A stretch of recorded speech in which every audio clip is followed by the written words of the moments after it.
France have disappointed, and they went out in spectacular fashion. But we've got a chance, haven't we? England are still in the running. So last night, obviously, beat the Ukraine 4-0. As this title suggests, I'm going to be talking about the upcoming game, England versus Denmark in the semi-finals on Wednesday. It's Sunday today, so I've got a few days before that game. And what I want to do in this video is kind of just talk about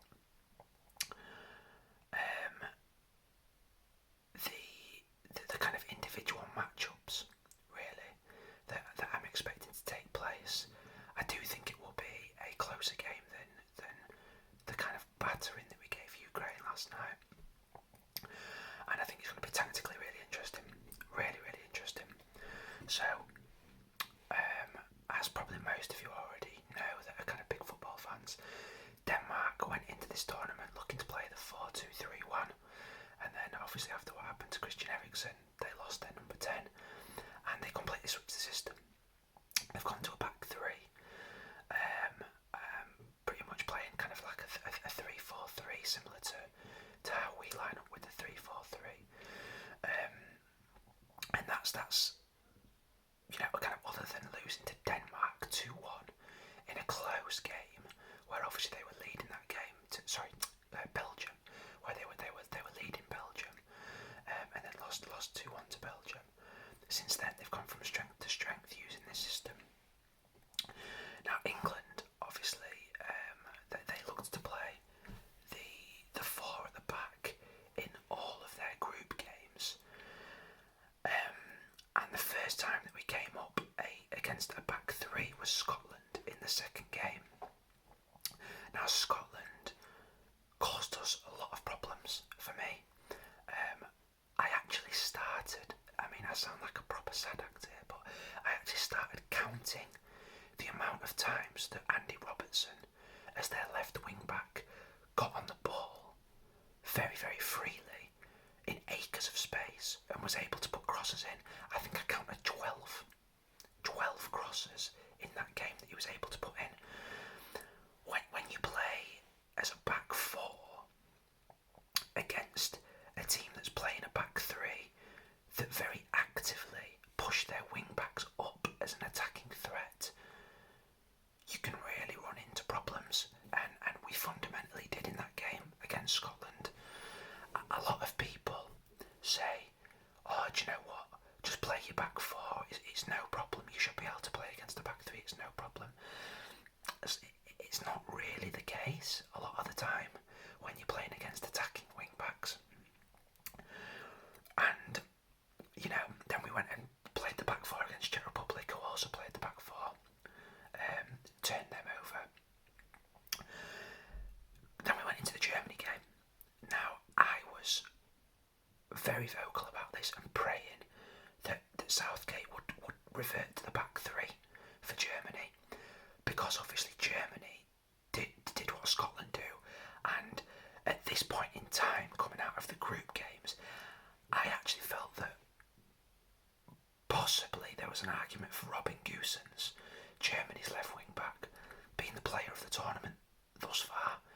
I know that might go under the radar for a lot of people, but I watched all of their games. To be honest, I think I've watched every game in the tournament so far. For me, Gosens was the best player in the tournament at this point. Just absolutely rampant down that left side. Now, I felt if England played the back four, you would be very much under threat there. Southgate recognised this and reverted to the back three, and we matched them up. Trippier had Gosens in his pocket in the first half. Luke Shaw was pretty steady against Kimmich as well. They didn't have that threat, and obviously we saw what happened and we came out on top. Ukraine, they played a back four in all of their group games, but then went for a back three against Sweden and came out on top in extra time. Now, I was highly confident that Ukraine would go with a back three against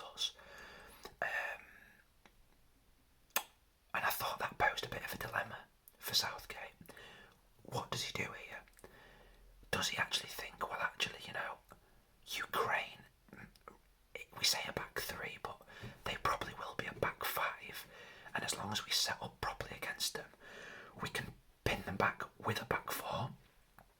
That's what he did, and he did it to spectacular effect. One of the really key things from last night, guys, was Southgate talked about this actually in his pre-match interview on the BBC half an hour before, where he really talked about justifying Jadon Sancho in there. He really wanted a right footer on the right wing to pin them back and spread the play. Now, if you noticed, whenever England had the ball last night, Sterling would start very, very high and wide, and Sancho was very, very high and wide. The reason for that being that Ukraine were playing effectively a back five. What that did was completely spread their back line out wide, meaning that there were central positions of space for runners. Luke Shaw was coming in on the underlap. Mason Mount was coming in on underlaps. It was tactically, I would honestly go as far to say tactically spectacular from Southgate last night. I think he has posed his biggest dilemma though, going into the semi-final. We know that Denmark now will line up with the back three. They won't be a back five, really. They will push their wing backs up. What does Southgate do? I don't really know the answer to this question. I know a lot of people think just play the back four, play our game. Guys, international football is not as simple as that. It really isn't. And I think that with it being a semi-final, Denmark being a better team and having attacking wing backs, I could very much see an argument to say that Southgate would go with a back three. But I don't think he will. I don't think he thinks they pose as much of an attacking threat as Germany. And he thinks therefore we can get away with playing the back four, play our game at Wembley and dominate and bully them and pin them back and make sure that their wing backs do become a back five rather than a back three. If that gamble pays off, we could win this game and win it well. I don't think it will be a 4-0 like Ukraine, but I think that's what he's going to go for, and therefore I'm going to set up this discussion now on the basis of my prediction that he will go for a back four. So what are we faced with? Well, let's talk about the individual matchups then. So I'm going to start with England's kind of defensive structure, and therefore Denmark's attacking structure, and the face-to-faces there. So we're going to have Pickford in net, of course. Pickford's having a spectacular tournament. Coming out of net last night for that one Ukraine one-on-one that they had, where Pickford didn't get the right connection and it spooned up into the air. Guys, it's the one mistake that Pickford's made in 5 games. Allow it. Once again last night his distribution was superb. He made a defensive pass that was also kind of he didn't have time on the ball. It was coming from a back pass where the Ukrainian player was charging him down, but it was so calm, and it wasn't a clearance, it was a pass. He made a pass from the left side of his own box that went over the halfway line to Kyle Walker on the right side of the pitch, where Kyle was just above the halfway line. It was executed pinpoint. That's what you get with Pickford. Some of the best distribution in world football as a goalkeeper. Probably top 5 in the world. I don't think he's top 5 goalkeepers in the world, but top 5 distribution from a goalkeeper in the world. His distribution last night was once again spectacular. And what it allows us to do is play out of a press. Teams know that they can't really press us that well. And I think if we do get through this game, that will become incredibly important for the Italy game in the final if we face Italy, because as we've seen, that's been one of their strengths. But so we're going to have Pickford, and we will have Kyle Walker at right back, I imagine, again. I think that in the last 2 games, For me, Kyle Walker's been our weakest player from a distribution perspective in particular, and also going forward offering very, very little. However, his recovery runs have been quite good. If I saw Trippier in the team sheet though, I wouldn't be unhappy with that. I wouldn't. But I think he'll stick with Walker. You then of course have Stones and Maguire, who've been spectacular. John Stones has been a Rolls Royce of a defender. Maguire is channeling, chuffing, peak Rio Ferdinand on the ball.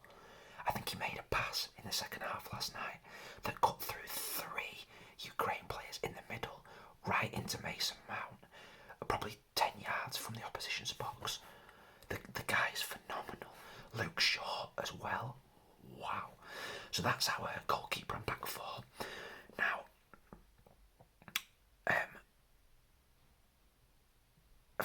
it's a tough one for me as to whether we're going to end up facing Yusuf Poulsen, who I think had a bit of a knock, and then they've then faced. Do you know what? I struggle with some of the Danish players' names. Is it Dolgard? The young lad who was at Ajax, anyhow. That's who I'm meaning. Who's come in and scored goals. He's played the last 2, and I think they'll stick with him. So we'll face him. Probably likely to face Martin Braithwaite at Barcelona, and I think is it Damsgaard, the lad at Sampdoria, only 21, who's come in and done really, really well as well. So we'll face those 3. They do like to spread the play. They do like to run the channels. Their wing backs do get balls in the box, and as we've seen, Braithwaite and Dolgard will get in that box, and that's going to be a different threat for us that we've not really faced. The key for us is not allowing them to do that and get the balls in the box and really dominate the game and play the game in their half. That's going to be interesting now, and I do think Denmark will get chances. It's going to be interesting setup there. I think we've got enough to shackle that. Delaney has been a big threat, making runs in.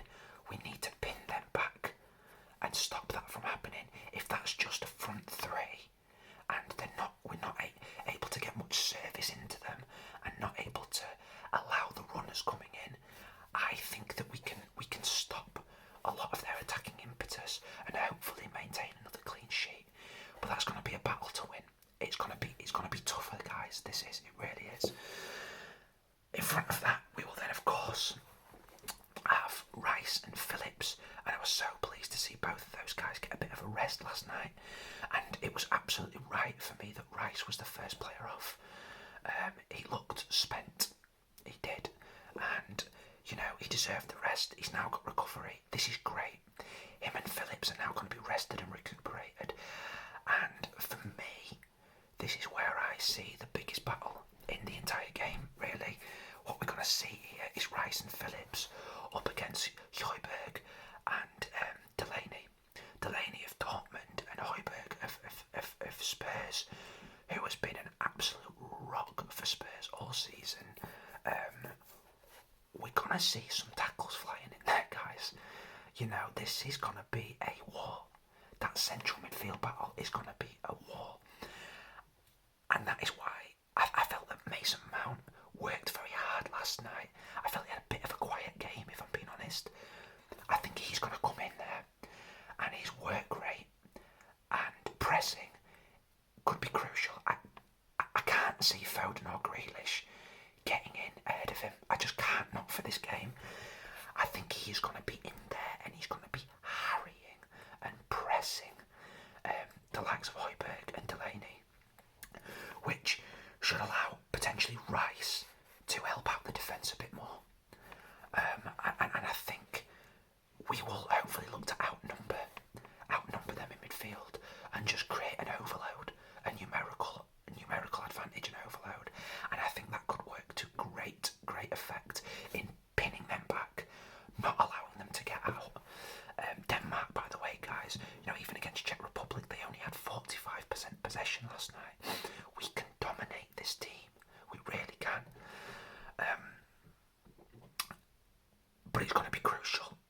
going to require pressing, legs, intensity, tackling, composure and calmness on the ball. We can do it. We just need to be on it from the first moment. And then ahead of that, Denmark's back three have been good, man.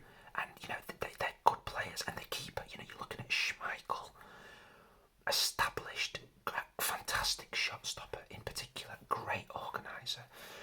You're looking at Christensen, who's second half of the season for Chelsea, particularly under Tuchel, when playing in a back three, has come in and flourished.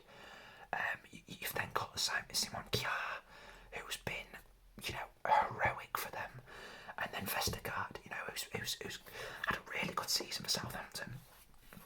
They're going to be tough to break down, guys. They're organised, very, very organised. And the wing backs, you've also got Mæhle, who's been great, and then you're going to have either Striger Larsen, who's been really good, or Daniel Vass, who used to play for City, I think, in City's academy. And they're very, very organised. We are, of course, going to have Harry Kane. Harry Kane now seemingly back to his best, at his pomp, and just a handful for anyone. And then you're going to have, absolutely going to have Raheem Sterling in there, whose mobility in particular, I believe, could cause some issues to that back line. Particularly if we play him on the right. Again, if we play him on the right, I could really, really see Sterling causing Vestergaard in particular some serious, serious problems. Vestergaard is a big, domineering, phenomenal in the air, strong, tall centre-back. He is not the quickest.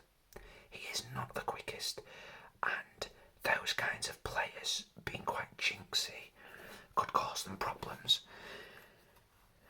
This is why I believe we will not see Grealish starting. I don't think we'll see Grealish starting this game again. And I, again, don't think we will see Foden starting again. I think it's a gunfight, it's a toss-up between Sancho and Saka. Now that might sound quite obvious considering that third attacking berth for the last 3 games has been either Sancho or Saka. It's the pace, guys, for me though. It's the pace. I think that a combination of Sterling and either Saka or Sancho in and amongst Denmark's back 3 could cause that backline some problems. Could really cause them some problems. And on top of that, look to therefore pin back their wing backs, which again stops that, stops them causing us problems, and stops that. Realistically, guys, if you've watched Denmark in this tournament, Denmark's main attacking impetus and thrust has been their wing backs whipping balls in, and Denmark will flood the box. As I've said, if you can spin them back and stop that attacking thrust and their service, you can do them some serious damage. Denmark have conceded goals, man. Wales got a goal. The Czech Republic looked like at times they might have taken that into extra time. Belgium beat them 2-1. They can be done, guys. They really can. So it can certainly happen. And I think I think that's probably what he's going to go for, the 4-2-3-1 again. But with Mount, we say playing as a 10, he's going to probably sit on one of Delaney or Højbjerg and absolutely just break up their play and dominate that, allow Rice to help out the defender and Phillips to push on and help him and press them in. So, it could well end up looking like at times more of a 4-3-3. Rice sitting and just breaking up attacks, Phillips and Mount moving onto their defenders, and we could do them some damage. We could really, really do them some damage. I